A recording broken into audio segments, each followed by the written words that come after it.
Isang magandang araw mga kaibigan! Narito na naman po si Shenshen TV na magbabahagi sa inyo tungkol sa kwento ng pag-ibig. Pero kung bago ka pa lamang sa aking YouTube channel, paki-like lang po ng ating video, paki-click na rin ang subscribe button at ganon din ang bell icon para lagi kayong updated sa mga paparating ko pang mga uploads. Iniuntog niya ng mahina ang ulo sa mesa ng espada na inuukupan niya. Isa iyong Mexican grill and resto na malapit sa eskwelahan nila. Yun din ang tambayan niya. Ang mesang inuukupan niya na nasa pinakadulo ng restaurant ang saksi sa lahat ng paghihirap niya. Maipasa lamang ang bawat subject niya. Iyon ang nakakarinig ng mga ganong hinaing niya. Iyon din ang nagiging kama niya kapag inaantok siya sa pagbabasa. Kung bakit kasi below average ang IQ niya, samantalang sobrang talino ng Kuya Clyde niya. Her brother graduated magna cum laude in his pre-med course, habang siya ay magiging isang irregular student gayong nagmula siya sa pamilya ng mga doktor. Nakalumbaba sa mesa si Bianca at tinitignan ang nachos na nasa harap niya. Nakadalawang order na siya ng nachos at strawberry shake, pero 4 na pahina pa lamang ng atlas ang nababasa niya sa 12 pahina na kailangan niyang kabisahin. Pagkatapos ng ilang minutong pagtulala at pagsiself-pity, ay tumuwid siya ng pagkakaupo at binuklat ulit ang atlas. Ipinagpatuloy niya ang naudlot na pinitensya ng utak niya.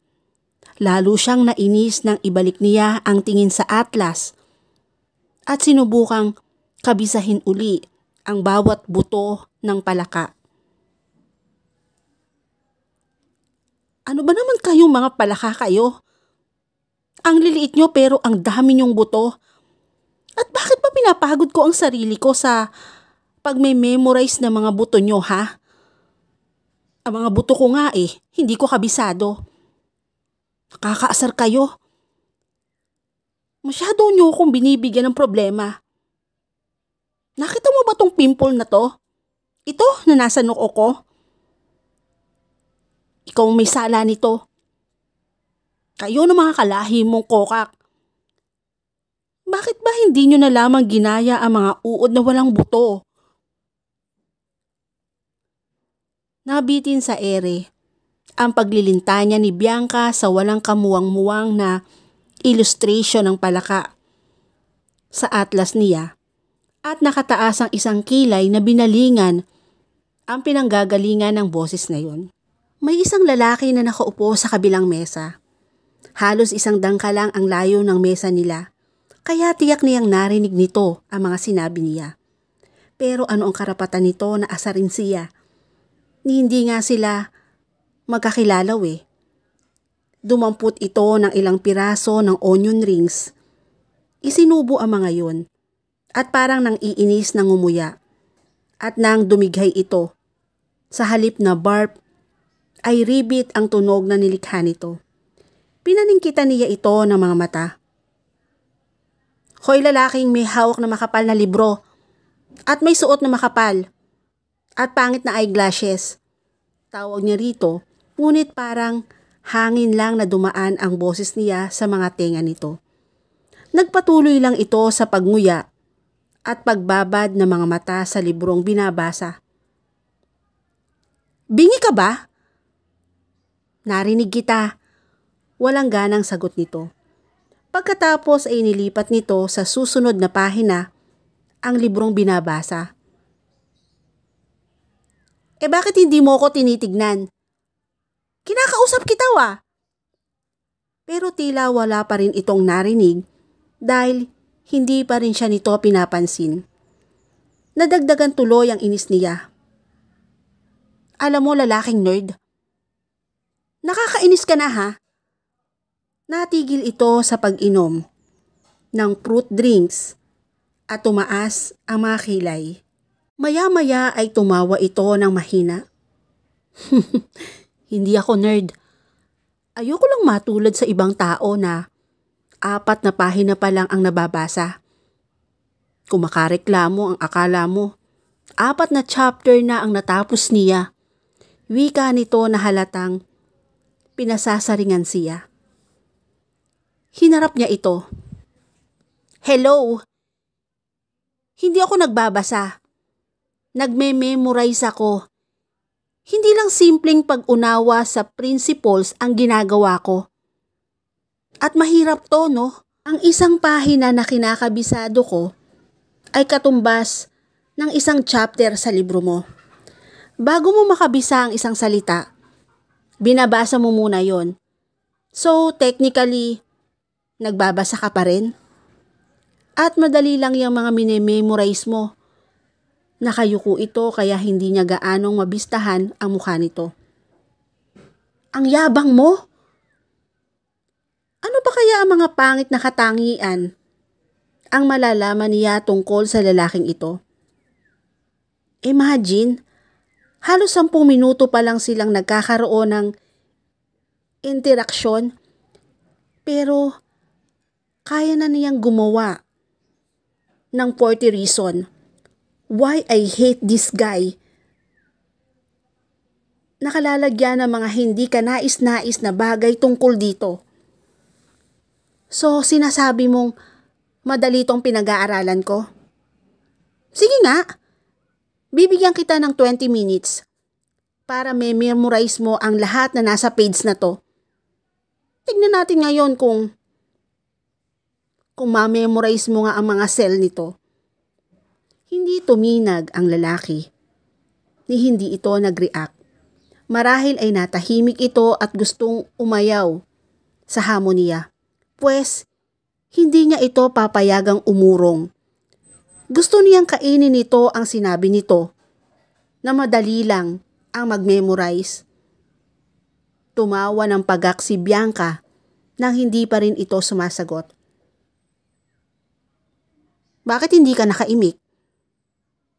Natatakot ka sigurong mapahiya, ano? At malaman kung mukha ka lang matalino pero hindi pala ganon kataas ang IQ mo. I didn't say anything because I thought you understand that silence means yes. Nagusot ang ilong niya sa inis. Ang galing talaga nitong magpalusot, pues humanda ito.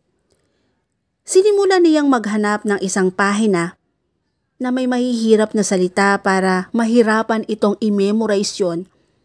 Maya-maya ay lumipat siya sa upuan, nakatapat ng kinauupuan nito. 20 minutes. Pagkatapos ng oras na yon, ay tatanungin kita. At kapag mali ang sagot mo, at hindi ka nakasagot kahit isang tanong lang, ibig sabihin, talo ka. Talo saan? Sa ano?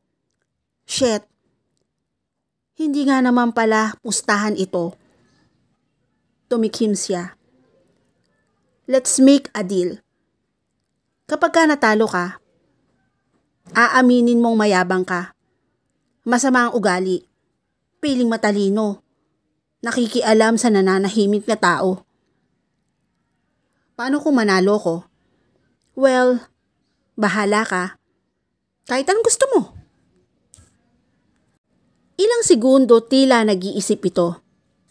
If I win, may 3 halik ako sa'yo, wika nito. Halik? Nasisiraan ka na ba? Tignan mo nga naman, isang manyak sa katauhan ng isang nerd. Ang weird ng lalaking ito. Mabuti sana kung hot at oozing with sex appeal ito. Pero mukhang hindi naman. Matangkad lang ito. Tama ang laki ng katawan, maputi, itim na itim, at may kahabaan ng buhok nito. Napabuntong hininga siya. At mabango. Pero hindi pa rin niya nasusulyapan ang mukha nito. Kaya pwedeng maging pangit pa rin ito sa kabila ng mga katangiang nakikita niya rito. Nagkibit balikat ang lalaki. Ikaw naman ang may gusto ng pustahan na to Hindi ako. At sa tingin mo ba, kaya kong i-memorize yan sa loob ng 20 minuto? For sure, naghanap ka ng mga salitang pinakamahirap i-memorize. Kung halos gabihin ka na nga sa 4 na pahina pa lang. What makes you think I'll do way better than you? After all, piling mataas ang IQ lang naman ako. Hindi alam ni Bianca kung sinasabi nito ang mga bagay na yon dahil iyon ang totoo o ginagamitan siya nito ng taktika. Binalingan niya ng pahinang pinili. At least 30 bone structure ang nandoon. Kung siya ang magkakabisa niyon, ay tiyak niyang aabutin siya ng 3 araw. Hindi naman siguro ganon kagaling ang lalaki para makabisa nito yon sa loob ng 20 minuto. Huminga siya ng malalim at itinulak papunta sa direksyon nito ang atlas. Fine, pumapayag na ako. Isinara nito ang makapal na libro na binabasa nito at kinuha ang atlas. Saglit na pinagbasdan nito ang pahina. Nakita niya ang pagkunot ng noo nito, kaya naisip niyang baka bigla itong mag-back out. It's a deal then, pagpayag nito. Good luck. Yeah, you need that, sabi nito. Umawang ang mga labi niya. Nais matawa ni Syke. Kung hindi lang siya nagpapanggap na nahihirapan sa ipinapagawa sa kanya ng babaeng nakaupo ngayon sa harap niya. 13 minuto pa lang ang nakakonsumo niya. Sa 20 minutos na palugit nito pero 2 beses na niyang na-recite sa isip ang bone structure na nasa atlas. Ngayon ay mas iniisip niya ang 3 halik na igagawad niya sa babaeng napangiti sa araw na yon. He was busy rereading the mechanism and principle of circulation nang mapansin niya ang babaeng nakaupo sa kabilang mesa. Halatang nanlulumo ito habang nakatingin sa atlas na para bang gusto nitong sunugin ang bawat pahina ng nasabing aklat sa sobrang inis na nakikita niya sa mga mata nito. The girl had very expressive eyes, kaya madali iyong mabasa. Mas madali kaysa sa binabasa niyang textbook. Pansamantalang tumigil siya sa pagbabasa at sa halip ay pinagmasdan lang ang pakikipagbuno nito sa sarili at sa personal na dilema nito. Tuluyan na siyang napangiti nang simulan na nitong kausapin. Pagalitan at kamuhian ang nananahimik na mga illustration ng palaka. Sa tingin niya ay biology student ito. Nakasuot ito ng birding t-shirt na may logo ng isang biology student sa kaliwang bahagi ng dibdib nito. At dahil sa nasa bahaging iyon ang logo, ay hindi rin niya maiwasang mapatingin sa dibdib nito. Napangiti siya nang mapagtanto niyang malusog ang mga dibdib nito. Kaya hindi na naiwasan ni Syke na kunin ang atensyon ng babae at sa tingin niya ay magagawa niya yon kung aasarin niya ito. 1 minuto na lamang at magkakaalaman na tayo. Pukaw ng boses ni Miss na mukhang mabait pero masungit. Hindi niya napigilang mapangiti at kahit na hindi niya ito nakikita, ay ramdam niya ang paglabas ng usok sa mga tenga nito dahil sa pagkainis sa kanya. Sinadya niyang hindi ipakita ang mukha nito. Salamat sa makapal na salamin na napulot lang niya sa sala ng bahay nila na pag-aari ng Kuya Cupid niya. Baka kasi maging bias ito sa kanya kapag nakita nito ang itsura niya. Natutuwa pa siyang nakikita itong naiinis. Time's up! Maya-maya ay anunsyo ng dalaga. Tinatamad na isinara niya ang atlas at itinulak yon pabalik dito. So, shall you start asking now? Napangiti na naman siya nang umirap ito. Iniangat niya ng bahagya ang mukha para makita ang bone structure na itinuturo nito. Kinuha niya ang panyo sa bulsa niya at kunwaring nauubong itinakip yon sa ibabang bahagi ng mukha niya. Kung alam lang nito kung gaano ito kaswerte na makakakuha ito ng halik na galing sa kanya. At dito na po natatapos ang unang bahagi ng aking kwento. Muli po, samahan niyo po akong muli sa susunod pang kabanata. Thank you for watching and God bless all.